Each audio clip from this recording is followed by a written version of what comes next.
जय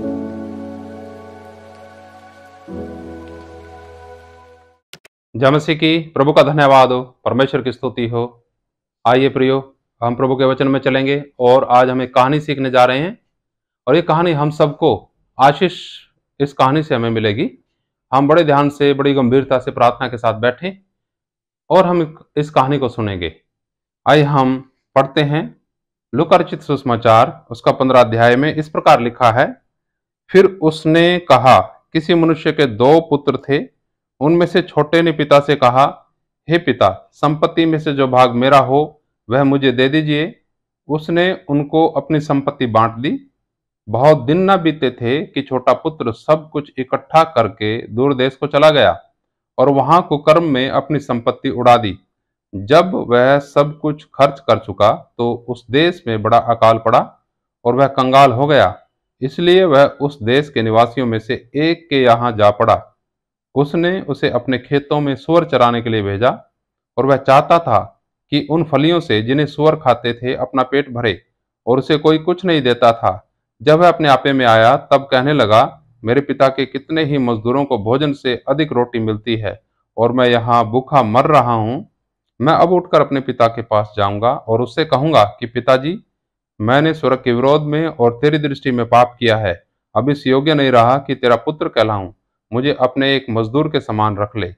तब वह उठकर अपने पिता के पास चला। वह अभी दूर ही था कि उसके पिता ने उसे देखकर तरस खाया और दौड़कर उसे गले लगाया और बहुत चूमा। पुत्र ने उससे कहा, पिताजी, मैंने स्वर्ग के विरोध में और तेरी दृष्टि में पाप किया है और अब इस योग्य नहीं रहा कि तेरा पुत्र कहलाऊं।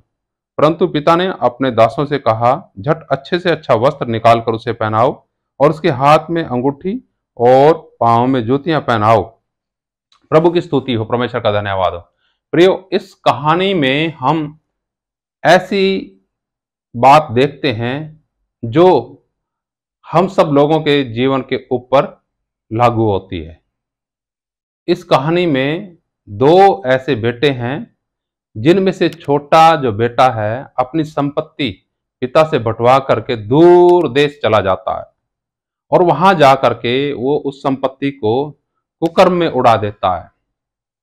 और जब कुकर्म में उड़ा देता है तो परेशान रहने लगता है, परेशान रहता है, नौकरी की तलाश करता है, इधर उधर जाता है।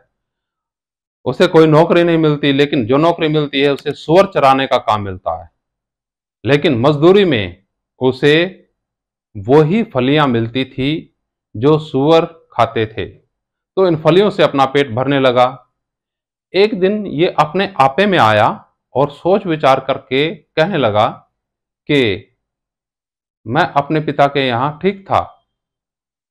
मेरे पिता के यहाँ मजदूरों को भोजन से अधिक रोटी मिलती है और मैं यहाँ भूखा मर रहा हूँ। इसने निर्णय लिया कि मैं अब जाऊंगा अपने पिता से के पास और उसे कहूंगा कि पिताजी, मैंने आपकी नज़र में और परमेश्वर की नज़र में पाप किया है।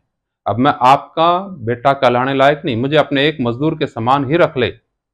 ऐसा सोच के ये चल दिया और ये दूर ही था कि इसके पिता ने इसे देखा और पिता ने दौड़ के इसको गले से लगाया, बड़ा चूमा, प्यार किया, क्योंकि पिता का हृदय रहता है।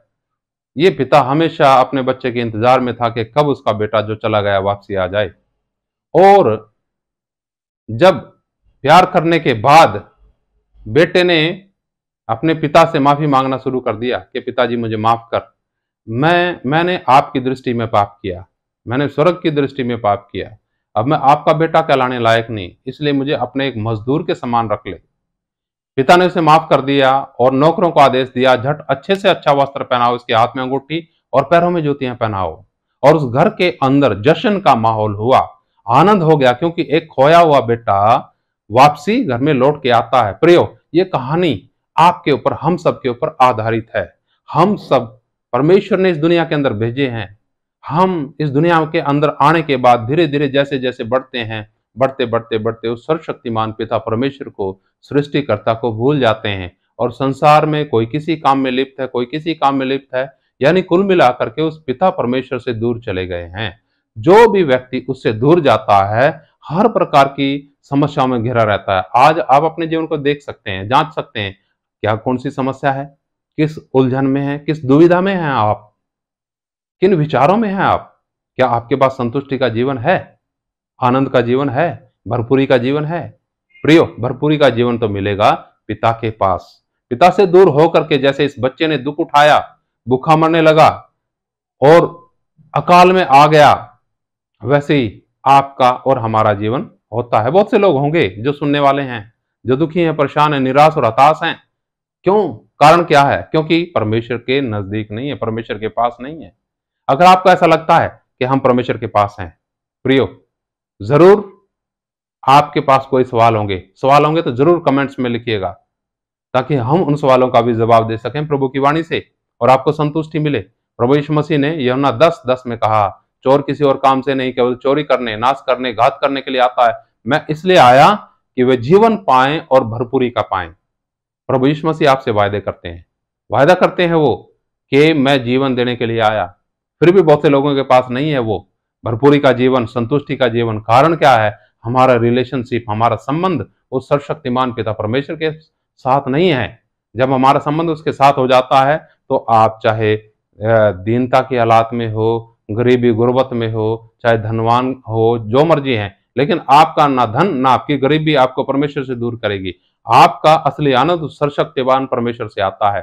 प्रियो, इस कहानी का निष्कर्ष यही है कि हम उससे दूर चले जाते हैं, लेकिन वो इंतजार करता है, पिता परमेश्वर इंतजार करता है कि कब उसके बच्चे उसके पास लौट आएं और वो उनको भरपूरी का जीवन दे।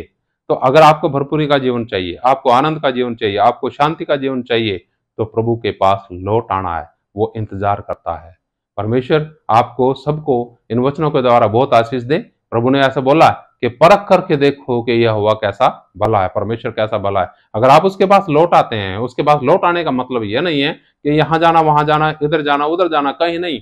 जहां आप है वही अपने हृदय को प्रभु यीशु मसीह के लिए खोलिए और उसको निमंत्रण दीजिए, उसको अपने हृदय में दावत दीजिए और उसके वचन को बड़े भूख और प्यास से सुनते जाइएगा। परमेश्वर आप संभालेगा आपको, परमेश्वर आपके साथ चलेगा, कार्य करेगा। परमेश्वर का धन्यवाद करते हैं। प्रभु आप सबको इन्हीं वचनों के द्वारा, इस कहानी के द्वारा बहुत आशीष दे और हमारा विश्वास है परमेश्वर आपको हाथ पकड़ के लिए चलेंगे, आपकी सहायता करेंगे। नमस्कार। जय मसीह की। मारनाथा।